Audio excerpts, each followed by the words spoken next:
Mesdames et messieurs, bonsoir. Le plaisir de vous retrouver pour cette édition.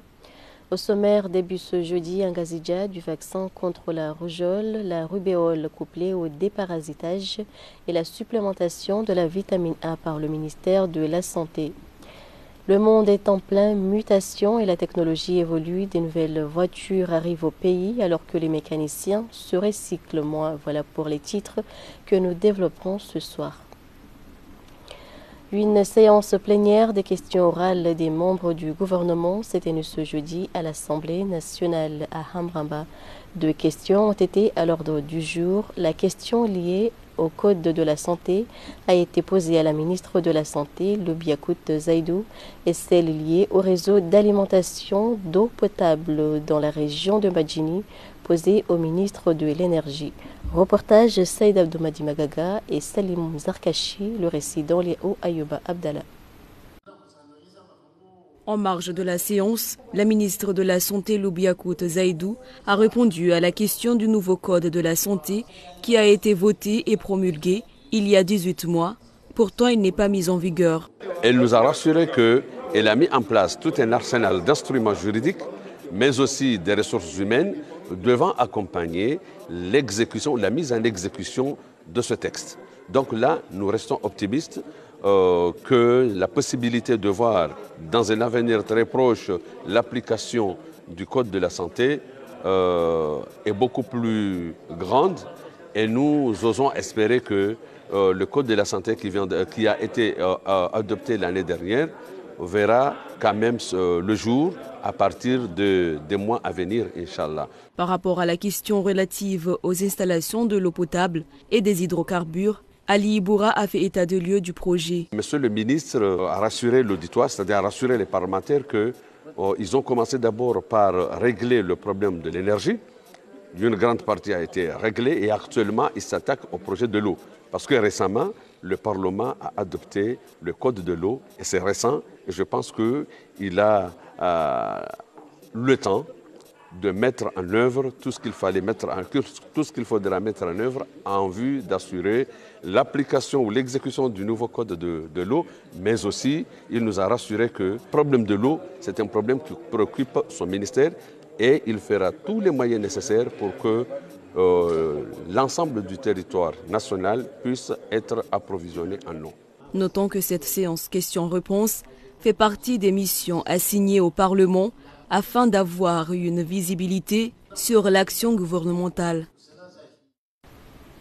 Lancement officiel ce samedi du forum sur l'économie bleue. En attendant, la Maison de l'Emploi et la Maison des jeunes entrepreneurs a organisé ce vendredi à Fomboni-Moéli un forum en vue de faire découvrir aux participants, dont des jeunes, les nouvelles technologies liées aux filières de création d'emplois. Le président du Comité international de l'économie bleue et Emploi vert a participé à cet événement. Reportage Staouia Zakaria et Tchan Mohamed Elamine. Faire découvrir les participants, dont des étudiants, des jeunes entrepreneurs, les nouvelles filières qui peuvent les inciter à la création d'emplois est parmi les objectifs des organisateurs. En effet, ils sont nombreux les jeunes qui se lancent dans le secteur public, ce qui fait que le pays connaît très peu d'entreprises. Cette formation est une occasion de changer cette tendance et diminuer les demandeurs d'emploi. Le choix du thème, il est à la fois stratégique et d'actualité. Donc nous devons exploiter les ressources que nous avons au pays, mais il faut développer en interne donc des pôles de croissance. Et l'économie bleue, vous le savez, c'est un des socles de développement économique de notre pays.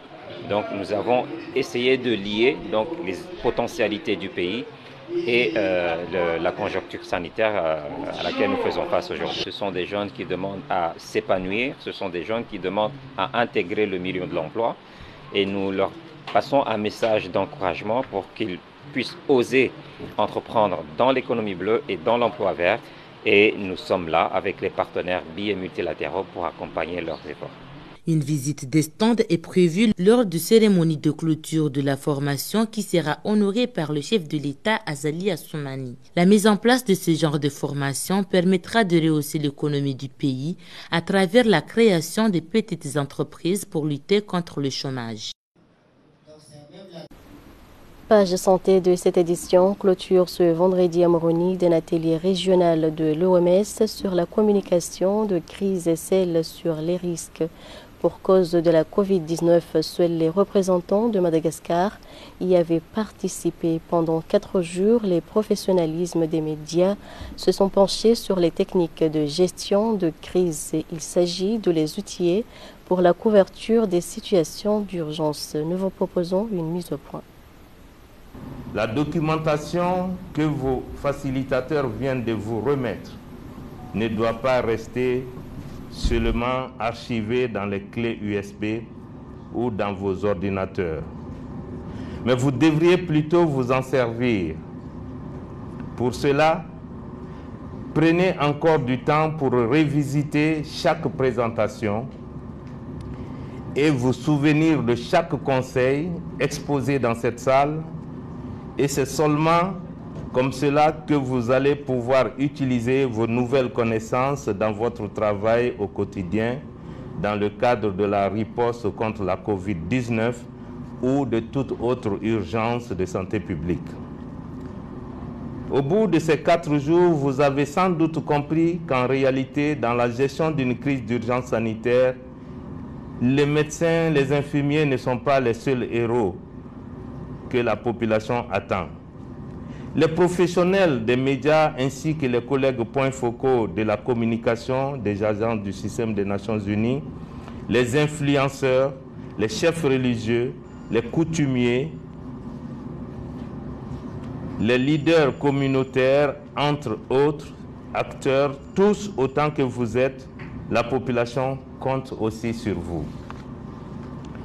C'est pourquoi j'encourage la coordination et la collaboration dans la planification et la mise en œuvre des activités. J'encourage aussi et fortement la collaboration entre les professionnels des médias, le personnel de la santé dans la gestion des crises et des urgences.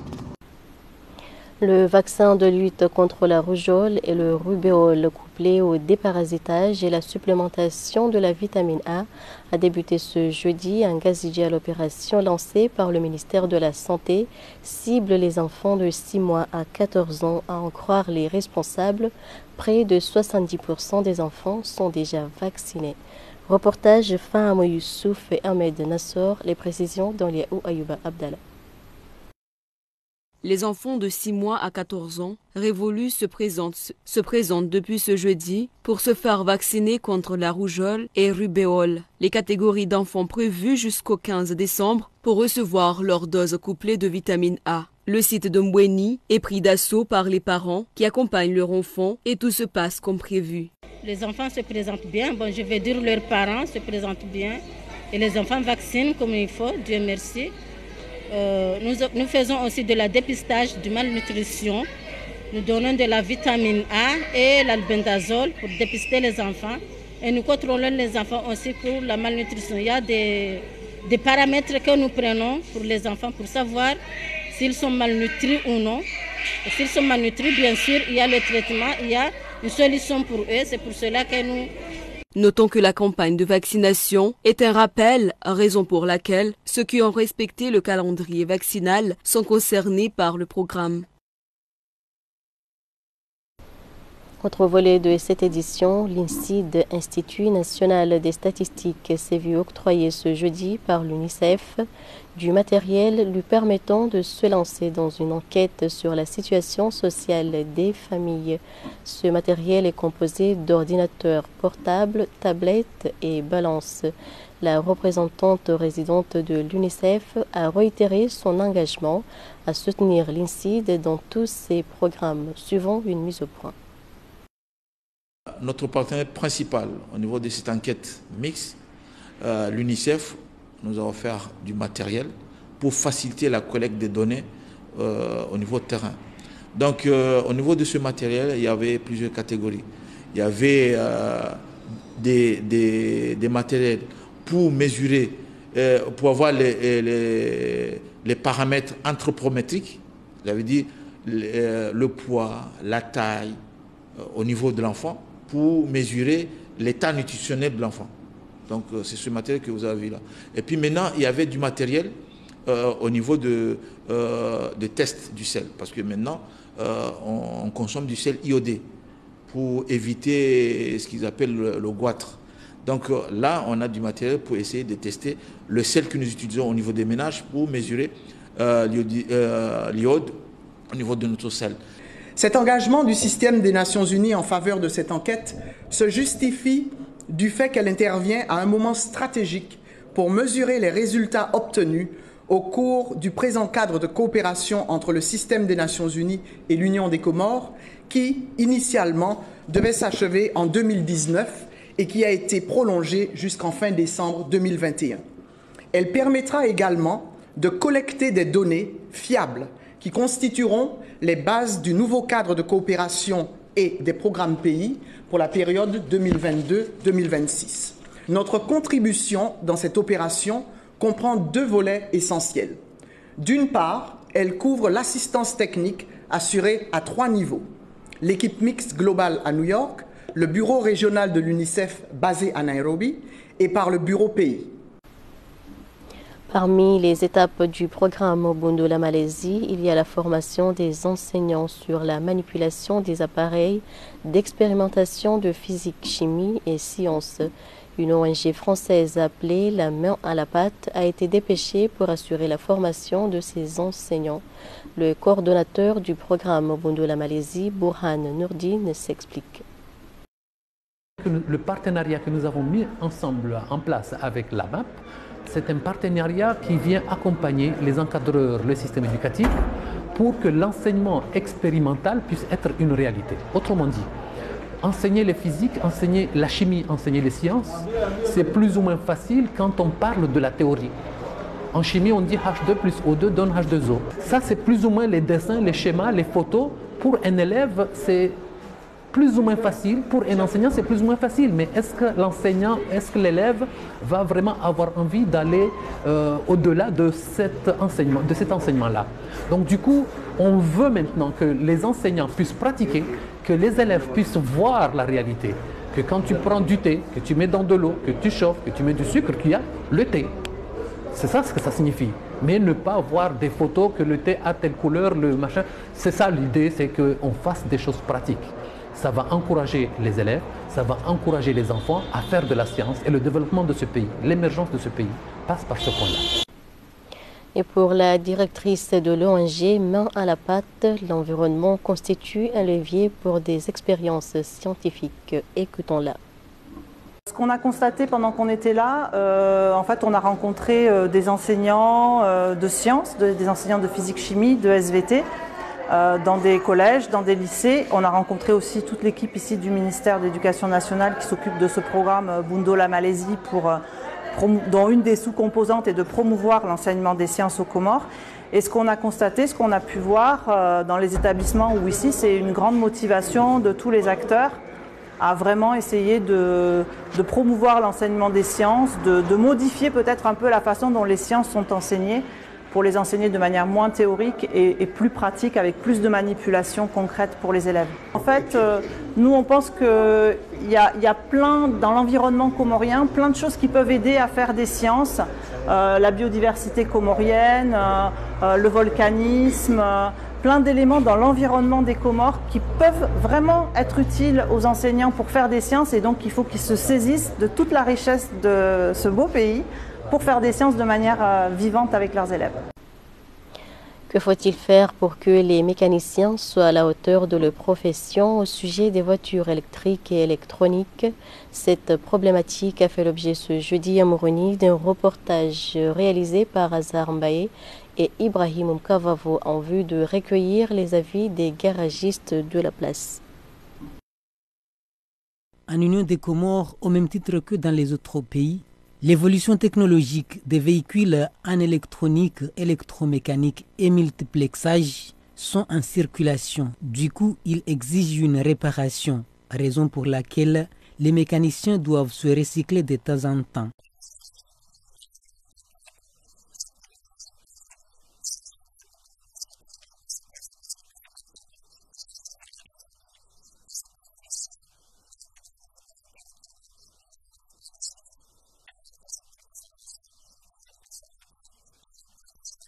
Selon Abdou Daniel, mécanicien de la place, ce travail mérite une attention toute particulière car tout peut tomber à l'eau.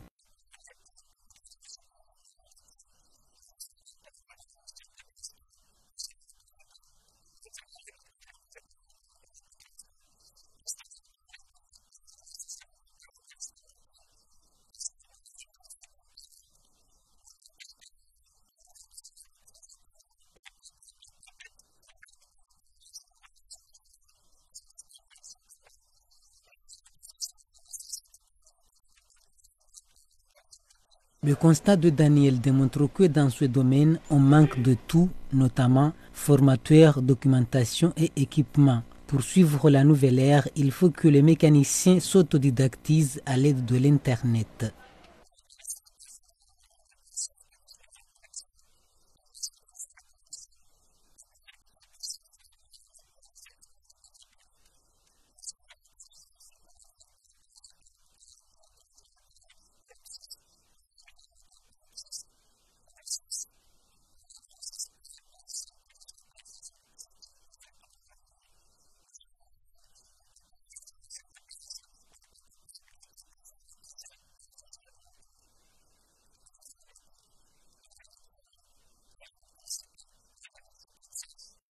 Cette problématique de recycler les mécaniciens pour qu'ils puissent suivre la nouvelle génération des véhicules suscite un débat national qui implique surtout le ministère des Transports et celui de la formation technique et professionnelle. Les activités commerciales aux alentours et au sein du marché Volo-Volo demeurent intenses et posent problème de circulation de biens et services. Il est temps de trouver une solution. Reportage Abdulkarim Mohamed et Ibrahim Mkavavo, le récit de Badria Saïdomar. Les marchands ambulants engendrent pour ainsi dire un problème de circulation au marché de Volo-Volo.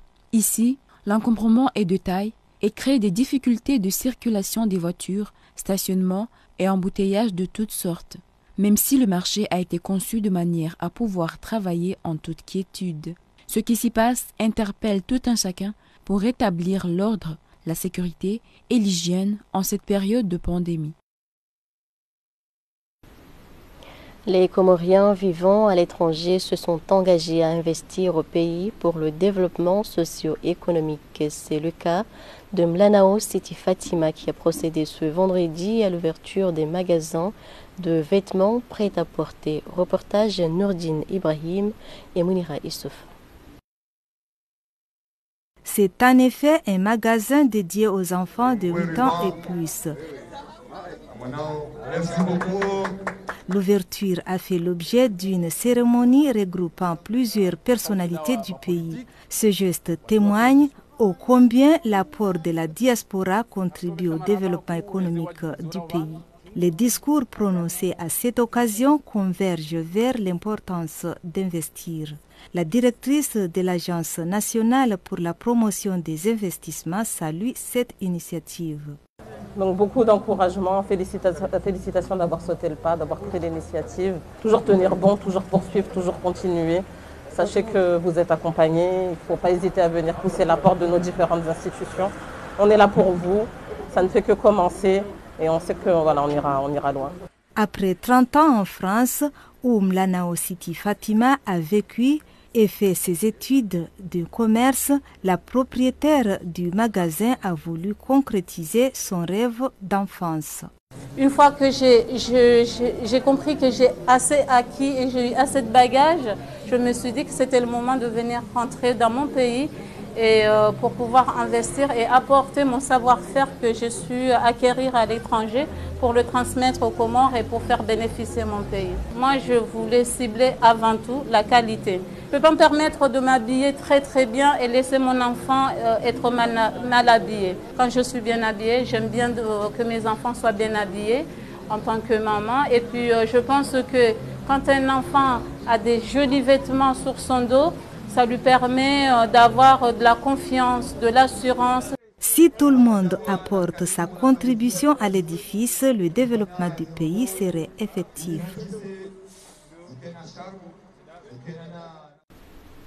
Et les pâtissiers pour les biscuits locaux se trouvent confrontés depuis belle lurette à d'énormes difficultés pour cause de fermeture des festivités. Leurs clients ne s'activent pas comme ça a été le cas auparavant. Reportage Shafa Marouf et Ahmed Nassor. Les précisions dans Liao Ayouba Abdallah.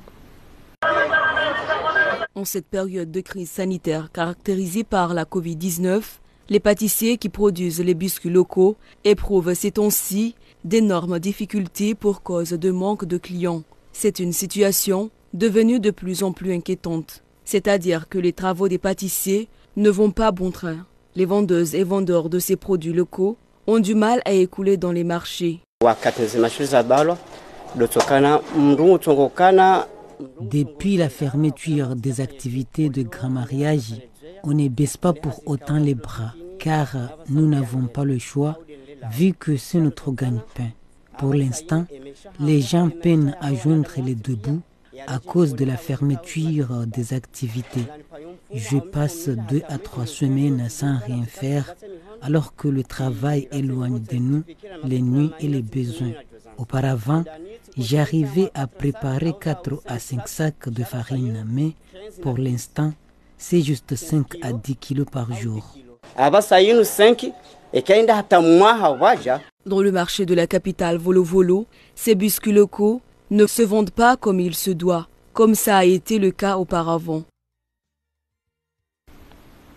Et c'est ainsi que se termine cette édition, mais avant de se quitter, nous vous rappelons les principaux titres. Début ce jeudi en Ngazidja du vaccin contre la rougeole, la rubéole couplée au déparasitage et la supplémentation de la vitamine A par le ministère de la Santé. Le monde est en pleine mutation et la technologie évolue. Des nouvelles voitures arrivent au pays alors que les mécaniciens se recyclent moins. Merci de votre fidélité. Bonne suite de programmes sur ORTC. Très belle soirée à vous.